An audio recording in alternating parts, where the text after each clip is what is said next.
Where did you guys go? Disappeared completely. I'm sorry about that. Just to let you know, you probably guessed already, but me and technology, not the best of friends. But anyway, so as I mentioned, that by the end of the third one, you'll be able to walk away with a tangible action plan as to how to how to create a career that you love out of the job that you already have, even if it's one that you don't like so much. So today, before I go into the stuff that the things that we're going to go through today, I just wanted to share with you guys where everything that I'm going to talk about is coming from. So, as I mentioned on Sunday as well, the main technique or the main methodology, which I'm going to be talking about, is job crafting. But it's not job crafting alone, because I'm going to be also pulling in, there's so much amazing work which has been done by remarkable psychologists and sociologists and ethnographers and scientists and all these other amazing studies which have really, really relevant findings, I feel, as well for this, which can really help you guys. So I've taken some of that as well. I'm also going to include some real life examples of people who have crafted their jobs, even if they didn't know they were crafting it. And this guy just makes me really happy. I'm going to post his video on Facebook after our chat today. And he's just so cool. I also bring into this my own personal experience. And more than that, my experience as a career coach and what I've seen really works for my clients as well. So that's what I'm bringing into all of this. So I think that, I hope you guys are going to really love this. Now, I did say that the first session would be around 15 minutes, 10 to 15 minutes. But having gone through everything, I think we'll be just under 20 minutes because there's quite a lot of stuff to go through, especially because it's our first session today. So that's why there's quite a bit to go through. So now today, first thing I'm going to cover is the psychological context to the study and the findings on which a lot of what I'm going to be talking about, especially today, is based on. I always feel that it's so much easier, it's so much nicer to know the context of something. It also makes it that much more easy to grasp, I feel. So I always like to know, I'm sure you guys do as well. That's why I'm going to explain the context a little bit. Then I'm going to explain the actual study and its findings, as well as we're going to go through the first two practical steps to that action plan on Saturday. So the two steps which you can do by today, like I said, on the way to that. And lastly, I did tell you, I hope you guys remember, I did tell you I've got some goodies for you. So, and I said they're going to start from the first session itself. So I've got something actually quite amazing for you guys. But for that, you have to stay tuned. So that's only condition I have. Right. So the context of what I'm going to be sharing. So the psychological context of the study that we're going to be talking about later is it's a cross section of two fields of psychology. The first one being occupational psychology, and the second one being positive psychology. Now, occupational psychology, as you can imagine, is all to do with humans at work. So what motivates us, what drives job satisfaction, teamwork, all of these amazing things. So that's occupational psychology. But this is also to do with positive psychology. Now, positive psychology is the study of, so if we imagine psychology is a study of what's not right. So that is that if we go into a situation, what is making people unhappy? Why are they not satisfied? Positive psychology is the other side of the coin. It is the study of what is up with these people who are just so disproportionately happy. What's going on with them? What is it about them? What is it in their behaviors or in their thoughts, in the approach? What is it? Is it the way they think? What is it that makes them so happy? And what can we derive from there? What are the lessons that we can derive from there? What are the findings that we can get from there and that we can apply to the rest of us to enrich our lives? So that's what positive psychology is. And this is the cross-section of those two. Now, having explained that, now I'm going to go into the actual study which was done. Now, this study was done by Amy Rosensky. I'm sorry if I mispronounce your surname. If it's any consolation, it happens to me all the time. So, but I hope I've said it correctly. So, Professor Rosensky and her colleague, Professor Dutton.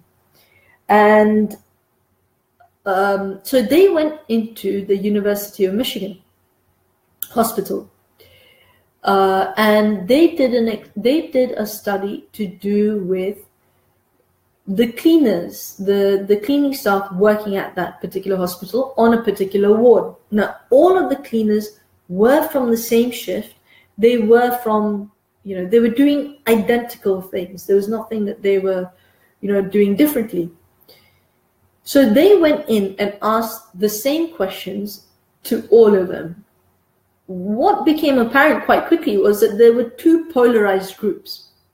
One group that was really not very satisfied with what they were doing, or it didn't provide anything meaningful. They didn't add any value to their lives. Whereas the ones and then there was other group who were like really excited and they were really happy about what they did. So the first group, the questions which were posed to them were, what do you do? So when that group was asked, what do you do? So they said, yeah, look, I clean, I sweep the floor, I mop the floor, I empty the trash cans, rubbish bins, American study. So I empty the rubbish bins, and so this is what I do. This is what I do. So their description of what they did matched exactly with what a job description would look like. Then they were asked that, look, what you do, is it highly skilled? And they were like, no, it's not highly skilled at all. I'm easily replaceable. What I do doesn't require, it's not rocket science, for God's sake, anybody can do it. So they did not think very highly of what they did. That was the first group. Now, the second group that they went to, when they asked them what they did, their answers were completely different. So ranging from, that we're the friends. We're friends of the patients who are on this ward. We're part of the caregiving team. We are, we comfort people when they're probably at their most vulnerable. And to one answer, which was, I'm a healer. And when they were asked, look, what about the skills? So what you do, is it highly skilled? And they were like, yeah, what I do is very highly skilled. It's not easily replicable. And they believed very firmly that they were irreplaceable at what they were doing. So they were very clear about that. In fact, she mentions in one of her lectures that if she had gone into that hospital, if they had gone into that hospital blind, that is not knowing what each team did, they would have walked out of there probably thinking that they did two completely different jobs because their descriptions and the experiences of both were so different. And because this is to do with positive psychology, so positive occupational psychology, they started following the group that was really happy. So what is it about these guys that makes their experience so different from the other lot? And there were quite a few things that they found, some of which I'm gonna share with you right now. The first one was that the cleaners, what they observed was that the cleaners, when they used to come onto shift, they would go into as they were going about their shift and their work, they would keep their eye out for patients who looked a little bit sad, or who looked like they were on the verge of tears, or looked a little bit low. And what they would do then is that they would finish their round and then go back. They'd go back to that particular patient and they'd sit with them. And if the patient needed to cry, they cried, and they just, they sat with them while they did that. If they needed to talk, they listened. If they needed comforting, they comforted. If they needed cheering up, they cheered them up. And most of the time it was loneliness, because these were people who were not well. And they were in an environment which to most of them would be very unfamiliar. To most of us, if we're in a hospital, it's a very unfamiliar environment to us. And without their loved ones around them. And so obviously they were feeling very lonely and quite down. And in that, these cleaners came in and provided this amazing service of being their friend, or being there to comfort them. The second example was that they noticed, now University of Michigan Hospital is massive, and it's like a maze inside, and it's easy to get lost. And especially when patients had elderly visitors, it was very easy for them to get lost. So what the cleaners would do is that they would hold their hand and take them through the corridors and make sure that they dropped them off at the exit, and they were okay. They knew where they were going from there.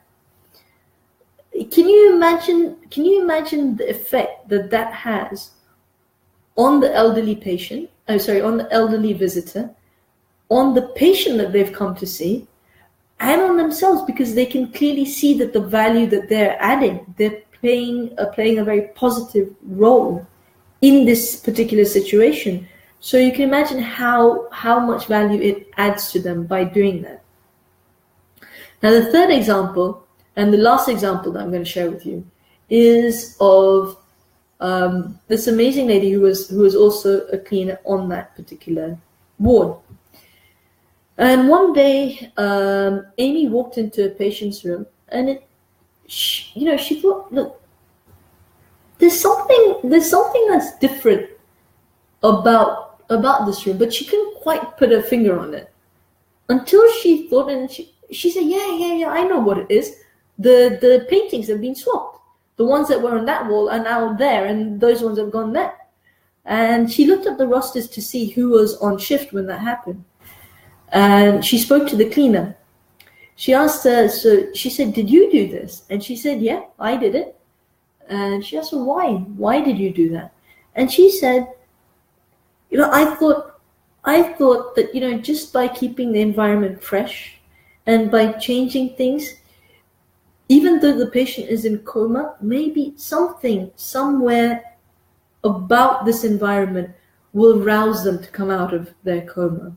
Something will facilitate, or will enable them to come out of this, and that's why she did what she did, which is which is pretty remarkable, right? So it's really great. Then Amy asked her, okay, so is this part of your job? And she said, no. She said, I don't know, but no, it's not part of my job. It's part of me, my identity.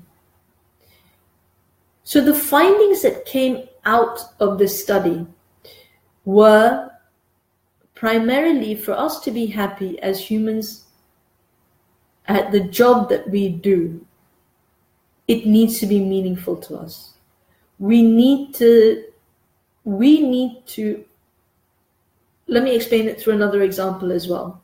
So this is an old story, and back in the Middle Ages or something, a man came across three people who were smashing with big hammers. They were smashing boulders, and he went to the first one and he said, "What are you doing?" And he said, "I'm smashing big rocks into smaller rocks." The second one said, "I'm feeding my family," and the third one said, "I'm building a cathedral." they were doing something identical, but the way that they saw it, that the way that they perceived what they were doing created completely different experiences for all three of them. You can imagine that the third one was experience job satisfaction, because he felt what he was doing was of meaning. He felt that he was enabling something of value to be done. So that's the first thing that came out of this study, that we need to believe that what we do is of value, is meaningful. And there were 3 different parameters for that, for job crafting. In my opinion, it's the first one that's the most important, and that's the one that informs the other 2. So the first one is perception. Perception. What is our perception of what we do? For example, going again back to the cleaners example, one team thought that they were sweeping floors, whereas the other team thought that they were caregivers. It wasn't part of the job. I mean, job crafting tends to actually be quite informal. It's what we add into the job, which is so great because that means we have the control over it. It's what we add into the job that makes it meaningful to us. And these other cleaners, as we're saying, they saw themselves as caregivers. They saw themselves as healers. And that's why it informed how they crafted the other 2 things which are part of job crafting.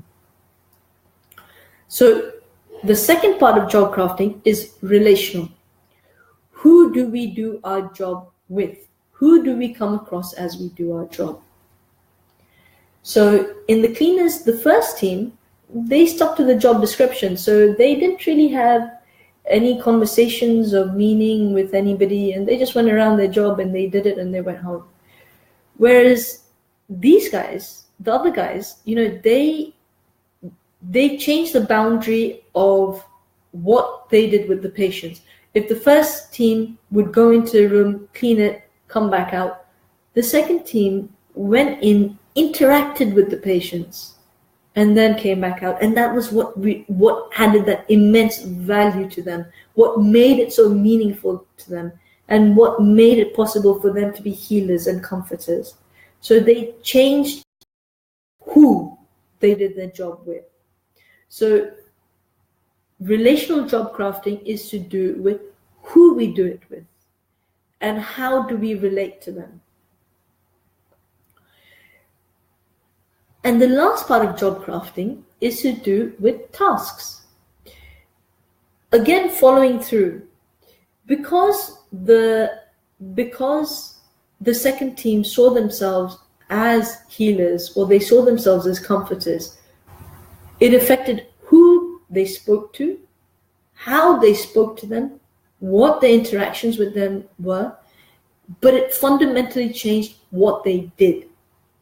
So where the task done by the first team would probably be sweeping the floor, emptying the rubbish bins, these guys would do that, of course they would, but their task would involve a lot more than that as well.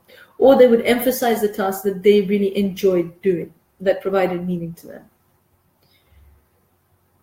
So everything starts from perception.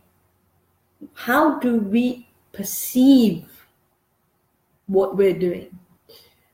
I know this is a bit tricky. It's quite tricky to get your head around because it's quite a difficult concept, I feel. I certainly found that when I came across it initially. So the 2 steps that I'd like you to do by today, please. The first step is to do with perception. How do you perceive your role within your organization? And how do you perceive what your organization does? Once you have down how you see it at the moment, reframe it to make it meaningful to you. What I mean by that is, if, it could be anything. If, for example, if you work in a library, so at the moment you may think that, your organization provides books, for example, okay?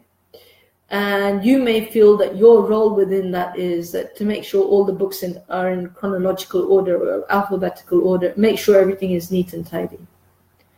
Reframe it in a way that makes it valuable or meaningful to you. So the example I'm going to give is, if I was working in that library, the way I would reframe it is that the organization I work for provides a remarkable service to my community, because it makes it possible for the people who can't afford to buy lots of different books to have access to that information, to come and use a computer, to come and learn how to use a computer. And, it provides like a community base. That is how I would see it. And then consequently, my role within that, first of all, I feel proud because I'm working for an organization like that. And the second thing is that my role in keeping things in order enables that. If I didn't keep things in order, they would come in and not know where to look. What I'm doing is of fundamental value. And then I would add on the other things that I do. Let's say, for example, if I work late shifts sometimes, so I could say that I provide fundamental value because I make it possible and I make it easy for all the people who come in to find books quickly. I also provide value by standing around there sometimes and providing, information about those books. So that would be crafting. But it changes the way I see my role. If I was doing late shifts, because I do late shifts, it enables my colleagues to go away sometimes, and then they return the favor as well. They swap with me, and it feels more like a family rather than, just colleagues. I hope this makes sense. Yeah, like I said, I know it's a bit tricky. It's a bit of a tricky concept. So I'll just repeat that again. So the first part of it is your perception of what your organization does at present, your perception of your role at present, then a reframe of what your organization does in a positive manner, and there will be positive manner, believe me, there will be. And how could you reframe your role in a positive manner? Just that. And the second step is, which is a lot easier, I feel, is on a generally, how do you spend your time at work? So the big tasks, the ones where you spend more time, put them in like big boxes. The ones where you spend more time, put them in small boxes. So what you're doing is that you're pictorially you're making a picture showing all your tasks, but you're not only showing your tasks, you're showing to yourself now how much time you're spending doing all of that. I'm sure you can see the value of that, and where we'll be going with that one as we go to the next live. But if you could just do those two, please. And perception, it may be a little bit tricky. So if you've got any questions, please don't hesitate to get in touch with me. Or if there's anything about today that I've mentioned, please don't hesitate to get in touch with me. If you need a little bit of clarification about something, please don't hesitate to get back in touch with me.